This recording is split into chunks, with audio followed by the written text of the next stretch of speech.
In preparation for the test, I want to work your review for you. So I'll work the entire review out, and I'm going to just go ahead and start in. I will probably take a break about halfway through. Number 1 says, represent the relation as a graph and a mapping diagram, then tell whether the relation is a function. Explain your reasoning. So first I'm going to graph this, and the way that we do that is make sure that we have our X and Y axes on here. And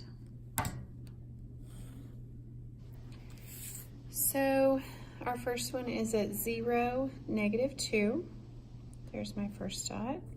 0, -1, 0, 0, 0, 1, and 0, 2. Okay. We can also set these up as a mapping diagram. So here are my X coordinates, they're all 0. And here are my Y coordinates, -2, -1, 0, 1, and 2. So this is all of my input, just 0. And here's all of my output. And this goes to all of my output. All right. In order for a relation to be a function, the rule is that every input has exactly one output. There's 2 ways to check this. On our mapping diagram, we can see clearly that this input has more than one output. But also, when we put it on a graph, we can use the vertical line test. And a vertical line would touch every one of these points. So no, this isn't a function.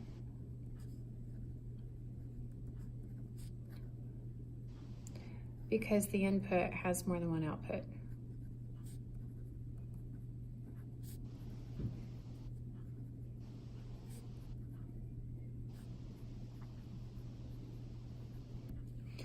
All right, so that's number 1.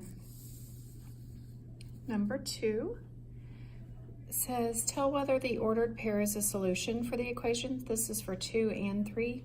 I'm just going to plug 6 in for X and -5 in for Y.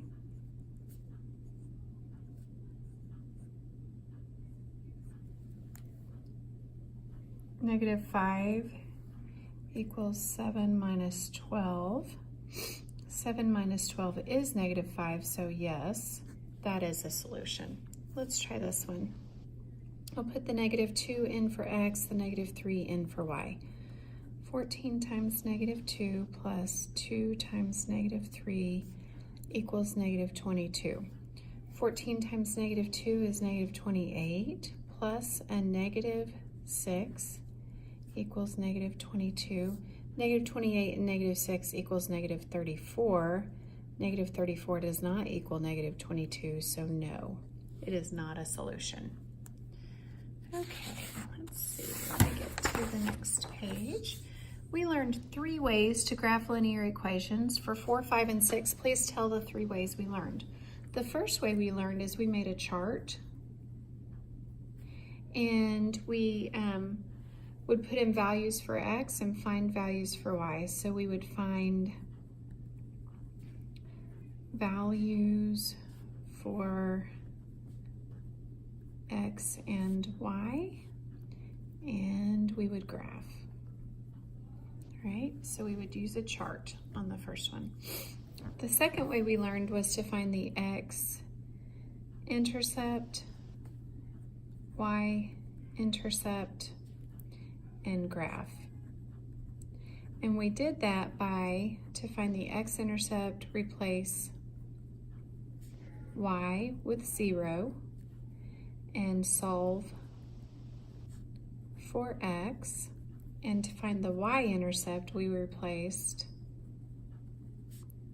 x with 0, solve for y.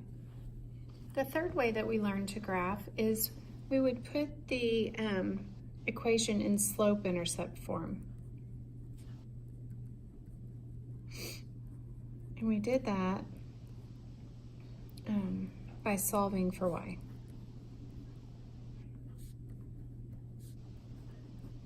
And that slope-intercept form is y equals mx plus b, where m is the slope and b is the y-intercept.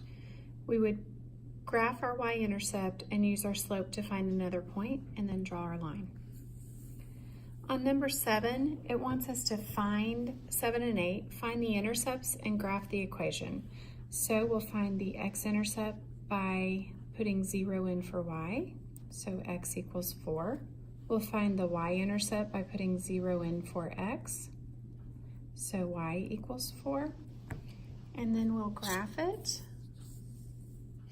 by plotting those 2 points. So make my axis here. Here's my y-axis and my x-axis. And at y is 4, 1, 2, 3, 4. There's that one. And x is 4, 1, 2, 3, 4. There's that one.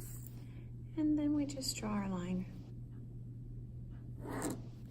Make sure you put your arrowheads on both ends of the line because it is continuous. For 8, we are going to put 0 in for x. That's the easiest one. And I made a typo here. This should be y equals.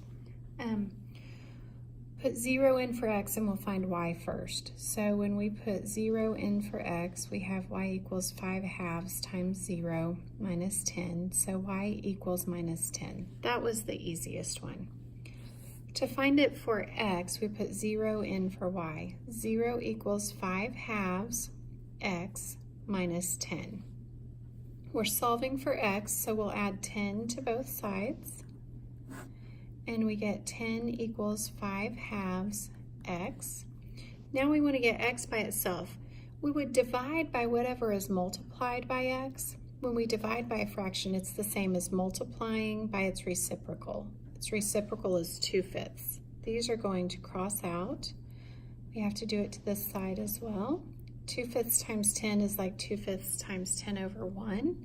We can cancel out the 5 and the 10. 2 times 2 is 4. 4 over 1 is 4. So we've got y equals negative 10, x equals 4.